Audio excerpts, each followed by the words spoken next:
విఠల విఠల విఠల పాండురంగ విఠల.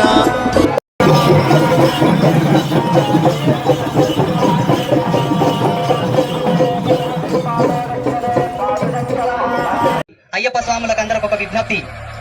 మీరు ఒక శవయాత్ర ఎదురు వస్తేనే తలస్నానం చేసి తర్వాత పూజించుకుంటారు.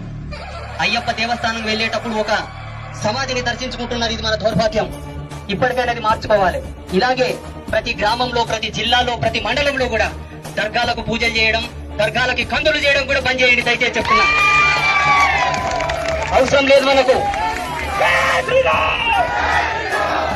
సనాతన ధర్మం ఎప్పుడు కూడా ప్రాణం లేని విగ్రహాలకు పూజ చేయమని చెప్పలేదు. 30 అటువంటిది ఒక సమాధికి మొక్కితే నీ కోరికలు తీరుతాయన్నంత అజ్ఞానం నీకు ఎక్కడ దాపరించింది?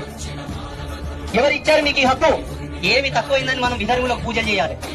ఏమి ఇచ్చలేదు నీ ధర్మం నీకు? ఏమి లేదు నీ శాస్త్రాల్లో నీకు? కొన్ని కోట్ల చరిత్ర కలిగినటువంటి జాతి మనది.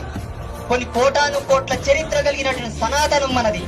ధర్మాన్ని మనం కాపాడుకుందాం. మన దేవతలను మనం పూజించుకుందాం. ఇతర దేవతలతో మనకేం పదయ్యా? ఏముందాడా?